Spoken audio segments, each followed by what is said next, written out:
샬롬 샬롬 샬롬 샬롬.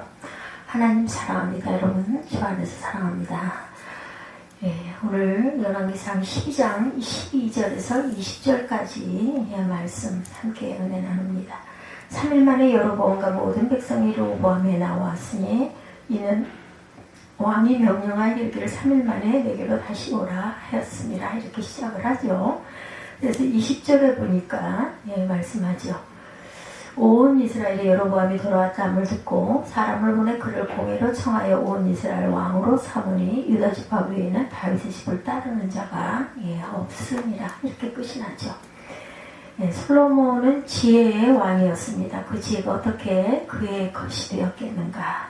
그는 아버지 다윗을 이어서 왕이 되면서 특별한 마음을 가지고 출발을 했던 사람이었어요. 솔로몬 왕은.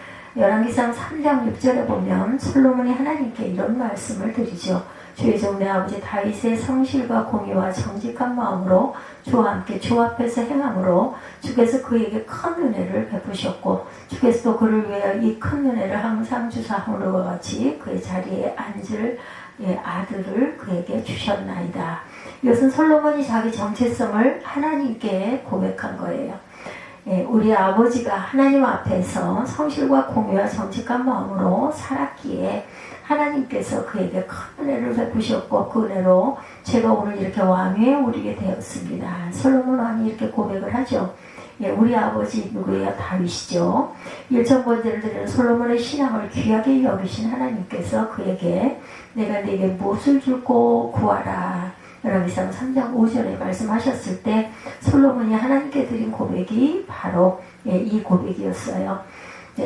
솔로몬의 겸손은 3장 7절에 절정에 이릅니다. 나의 하나님 야훼여 주께서 종으로 종의 아버지 다윗을 대신하여 왕이 되게 하셨사오나 종은 작은 아이라 출입할 줄을 알지 못하고 이 말씀에 세 가지의 고백이 담겨 있어요. 먼저는 내가 왕이 된 것은 내 아버지 다윗을 대신하여 된 것이니 나는 아버지만큼 하나님 앞에 인정받을 만한 것이 없는 사람입니다. 이런 겸손한 고백입니다.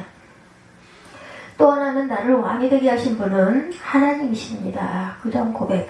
마지막으로는 그러므로 나는 여러 가지 면에서 아버지 다윗보다 부족한 것 투성입니다. 이것은 괜히 겸손이 아니라 실제적으로 솔로몬이 자신의 현실을 그렇게 인정하고 있음을 보여주는 말이죠. 무엇을 줄고 너는 구하라 하시니 하나님께 솔로몬이 지금 무엇을 구하고 있는 것인가. 열왕기상 3장 9절에 보면 듣는 마음을 종에게 주사 주의 백성을 재판하여 선악을 분별하게 하옵소서. 솔로몬이 구한 것은 3장 11절에 보면 자기를 위하여 장수를 구하지 아니하며 자기 원수의 생명멸하기도 구하지 아니하였다. 이렇게 증거해요. 듣는 마음을 달라 이렇게 얘기하죠. 송사를 듣고 분별하는 지혜를 구했어요. 솔로몬이 구한 것은 듣는 마음, 듣고 분별하는 지혜입니다. 이러한 지혜는 하나님이 주셔야 하는 지혜죠. 결국 솔로몬이 구한 것은 하나님의 지혜였다. 근데 아기를 가운데 놓고 서로 자기 아니라고 우기는 두 여인에게 지혜로운 재판을 한 이후에 3장 28절에 온 이스라엘이 왕이 심리하여 판결함을 듣고 왕을 두려워하였다 이렇게 말하고 있어요. 하나님의 지혜가 그 속에 있는 판결함을 봄이더라 이렇게 증거합니다. 이스라엘 백성들이 솔로몬의 권위 앞에 두려움을 느낀 것은 그에게 주신 하나님의 지혜를 보았기 때문이었다라고 성경이 분명히 말씀하고 있어요. 또한 솔로몬은 태평성대를 누리며 나라와 백성을 번성하고 또한 4장 29절에 보면 하나님이 솔로몬에게 지혜와 총명을 심히 많이 주시고 또 넓은 마음을 주시되 바닷가에 모래같이 하셨다 이렇게 증거하죠.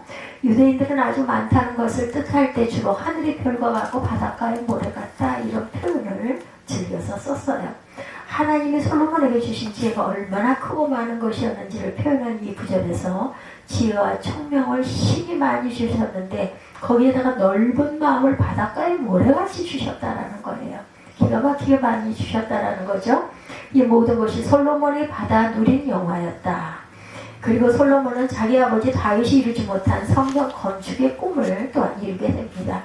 열왕기상 7장까지는 성전이 어떻게 건축되었는지를 보여주고 8장에서는 성전이 하나님의 임재의 상징인 언약궤를 모시는 장면이 등장하고 하나님은 비로소 그 성전을 하나님이 거하실 처소로 인정합니다. 그리고 거기서 솔로몬은 하나님께 이 성전이 어떤 장소가 되기를 원합니다 하는 자기 소망을 하나님께 아뢰죠. 솔로몬은 하나님께 2000번제를 드리고 하나님은 그에게 지혜를 주시고 솔로몬은 다시 하나님께 성전을 지어 봉헌하고 하나님은 그에게서 이 성전을 받으시는 축복을 하시죠. 근데 9장에 들어서면서 하나님이 다시 솔로몬에게 나타나셔서 특별히 하신 말씀이 있었어요. 보면 내가 아버지 다윗의 대를 이어 선한 마음을 가지고 이렇게 내 성전을 지었으니 내 아버지 다윗처럼 너도 마음을 온전히 하고 바르게 하여 내 앞에서 행하여 내가 되게 명한 대로 온갖 일에 순종하면 다윗에게 약속하셨던 대로 이스라엘 왕위에 오를 사람이 내게서 끊어지지 않을 것이다. 그러나 만일 너나 내 자손이 나를 따르지 아니하고 다른 신을 섬기게 되면 내가 이스라엘에게 준 땅을 그들에게서 끊어버릴 것이요 내 이름을 위하여 내가 거룩하게 구별한 이 성전이라도 내 앞에서 던져버릴 것이라. 지혜를 얻는 1000번째의 신앙도 하나님의 연락하시니 아름다운 성전도 한순간에 다 소용없는 것이 되겠다라는 이야기입니다. 어떤 경우에 이런 일이 벌어지는가? 그것은 불순종하고 우상숭배의 죄악에 빠질 경우를 말하는 거죠. 하나님이 감동하여 주신 지혜도 소용없고 하나님이 감동하신 성전도 소용없는 것이 될 수 있다. 그래서 오늘 말씀의 제목을 순종 없는 지혜의 결말이라고 제가 말씀을 했습니다. 순종 없는 지혜의 결말은 과연 어떻게 될 것이냐. 솔로몬의 영화가 불순종으로 인하여 우상숭배로 인하여 민족 분단이라는 비극으로 결말지어지게 된 것을 우리가 보아야 합니다. 하나님이 주시는 지혜는 우리가 사모해야 할 것이죠. 그래서 너나 할 것 없이 솔로몬의 지혜를 구하는 것입니다.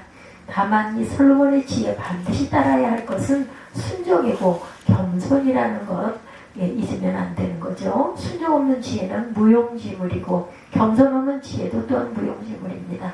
솔로몬 왕은 태평성대를 누리면서 이방의 여인들을 자신의 왕비로 맞아들이기 시작했는데 그 여인들이 솔로몬에게 시기 보면서 자기 친정에서 섬기던 우상들을 가지고 들어오죠. 근데 솔로몬이 그것을 막지 않았어요. 그리고 그 여인들을 위하여 산당을 지어주기까지 합니다. 솔로몬의 입장에서는 나는 하나님을 사랑하고 하나님을 섬기지만 내 아내는 이방 여인이므로 자기 신을 섬기는 것이 어찌 만류할 수가 있겠는가. 그러므로 내가 산당을 지어주더라도 내 마음만은 여전히 하나님을 섬기고 있으니 괜찮다고 했을는지 몰라요. 그러나 그러면서 솔로몬의 마음이 하나님을 조금씩 떠나기 시작했다. 11장 9절에 보면 솔로몬이 마음을 돌려 이스라엘 하나님을 떠남으로 야훼께서 그에게 진노하시리냐. 야훼께서 일찍이 2번이나 그에게 나타나시고 이렇게 말씀하죠. 불순종하면 이 성전도 던져버리겠다고 하시던 하나님이 2번이나 솔로몬에게 나타나셔서 경고하셨어요. 11장 11절에 네가 내 언약과 법들을 지키지 않으므로 내가 반드시 너로 나라를 번사 내 신하에게 주리라 말씀하시죠. 그렇게 겸손하고 신실한 신앙을 1000번째로 드렸던 솔로몬이죠. 그렇게 하나님의 지혜를 얻고 영광스럽게도 하나님의 성전을 지어 봉헌했던 솔로몬이었는데 그의 마음이 하나님께서 떠나기 시작하면서 하나님도 말씀대로 그 나라를 다른 이의 손에 넘겼다. 오늘 본문이 바로 하나님께서 말씀하신 대로 솔로몬에게서 이 백성을 다른 사람에게 넘기시는 장면입니다. 솔로몬이 죽고 그 아들 르호보암이 왕위에 올랐는데 이때 여로보암이라고 하는 사람이 르호보암 왕 앞에 나타나죠. 그는 일찍 아히야라고 하는 선지자를 통해서 하나님께서 이 12지파 가운데 10지파를 내 손에 넘겨주실 것인데 이것은 솔로몬이 하나님의 법대로 어기고 우상 숭배의 길로 갔기 때문이라는 말씀을 들은 바가 있는 사람입니다. 일찍 이 사실을 알게 된 솔로몬은 여로보암을 죽이고자 하였고 그는 솔로몬이 죽기까지 애굽 땅에 피신하여 있다가 솔로몬이 죽은 소식을 듣고 이스라엘로 돌아온 사람이죠. 오늘 본문에서 여로보암은 백성들과 더불어 솔로몬의 아들 르호보암 왕에게 나와서 말하죠. 당신의 아버지 솔로몬은 우리에게 많은 노동을 요구하고 세금을 거두었습니다. 당신은 이 짐을 가볍게 해주시겠습니까? 그러면 우리가 당신을 왕으로 섬기겠습니다. 이 말을 들은 르호보암이 마음이 기쁘지가 않아요. 3일에 와라. 돌려보낸 후에 아버지 솔로몬을 모셨던 국가 원로들에게 어떻게 하면 좋겠느냐고 묻죠. 원로들은 백성을 섬기는 자세로 그들이 원하는 것을 들어주라고 충고합니다. 그러나 로보암은 그 자문을 버리죠. 그리고 자기와 같은 세대로 자라던 여러 그 어린 사람들과 의논을 합니다. 저들은 로보암의 성격과 마음을 잘 알고 있는 사람이었기 때문에 더 무거운 멍에와 정갈 채찍으로 다스리겠다라고 말해라. 솔로몬은 결국 젊은 사람들의 말대로 하기로 하죠. 지금 로보암의 자문을 구하는 태도를 보면 문제가 있죠. 국가적으로 중대한 결정을 내려야 하는 순간에 갈등을 하고 있어요. 그러나 중요한 것은 그의 마음에 이미 한 가지 결론이 나와 있었다. 내가 왕이다. 왕은 곧 법이다. 내가 내 나라를 내 마음대로 할 수 없다면 무슨 의미가 있겠는가. 지금 여러분과 이 백성들이 나에게 찾아와서 짐을 가볍게 해달라고 하는 것은 나로서는 받아들이고 싶지 않은 요구이다. 괘씸하다. 이런 마음을 가진 상태에서 원로들의 수용해주라는 권면은 받아들여지지가 않습니다.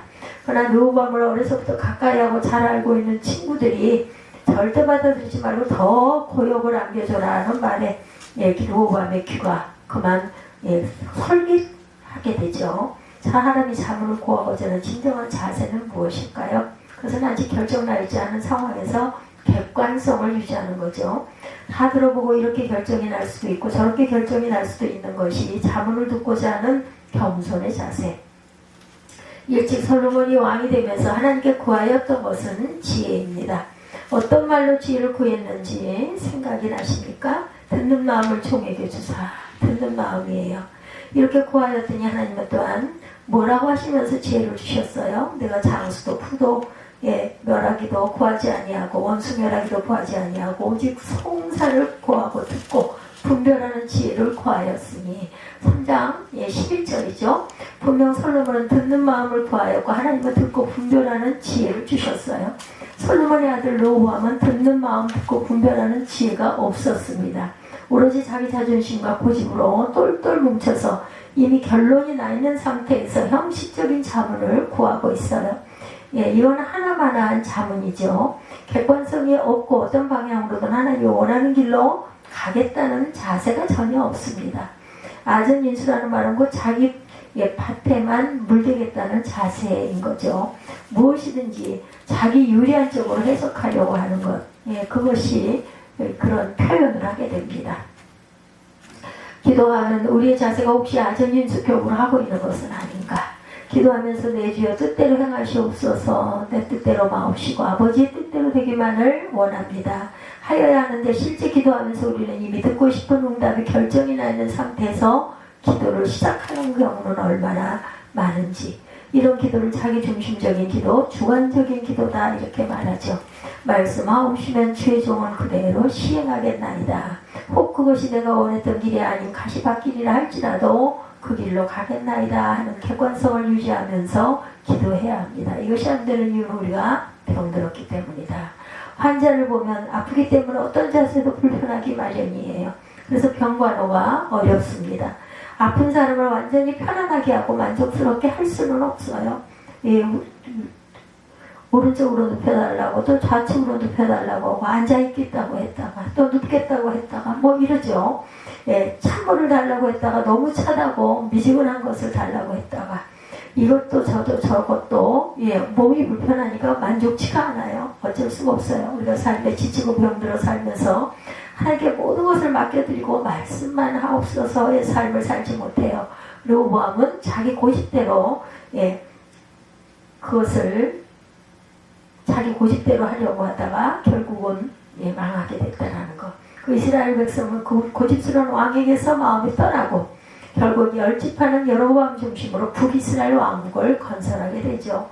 그리고 이스라엘은 분열의 역사를 시작하게 됩니다. 또 그 분열 왕국은 각각 북이스라엘이 BC 722년에 아수르에게 멸망을 당하고 남유다는 BC 586년에 바벨론에게 멸망을 당하죠. 바벨론으로 끌려갔던 백성들은 결국 예루살렘으로 돌아오게 되지만 아수르의 멸망을 당한 백성들은 세계로 흩어져 날아오는 백성 떠돌아다니는 비참한 백성이 되고 맙니다. 이것이 이스라엘의 비극적인 역사죠. 어디서부터 이런 일이 시작되었는가? 솔로몬의 말년에 그가 불순종으로 우상 숭배로 마쳤기 때문에 벌어진 비극. 겸손과 지혜, 순종과 헌신으로 시작되었던 솔로몬이 불순종과 우상 숭배로 인해서 그 모든 영화를 잃어버리고 하나님의 던져버리심을 당하게 되는 역사가 이렇게 나타나게 되었다. 여러분들 어떠십니까? 시작이 좋았습니까? 마무리까지 좋아야 한다는 거죠. 순종 없는 지혜의 결말을 생각해 보시기 바랍니다. 제 아무리 아름다운 성전을 봉헌해서 하나님의 마음을 기쁘게 하고 감동적인 일천번제를 드려서 하나님의 마음을 감동시킨 솔로몬도 그 끝이 불순종이고 교만이었어요. 그 대가는 이스라엘 후손들이 치르게 됩니다. 하나가 되어야 할 가정, 하나가 되어야 할 교회, 하나가 되어야 할 민족이 분열되는 것은 하나님의 중심으로 하겠습니다는 겸손하고 객관적인 자세가 아니라 자기 고집, 자기 자존심으로 하고자 하는 어떤 한 사람 때문에 그렇게 되고 만 것이다. 이스라엘 역사에서 솔로몬과 그 아들 르호보암이 있었어요. 우리 자신을 돌아보는 시간을 가지십시다. 분열의 역사에서 인간의 욕심과 고집이 자리 잡고 있다는 것. 그러나 하나 되어 큰 일을 이루는 역사에는 반드시 하나님 중심으로 하겠습니다는 겸손한 신앙, 순종하고자 하는 자세가 있다는 거죠.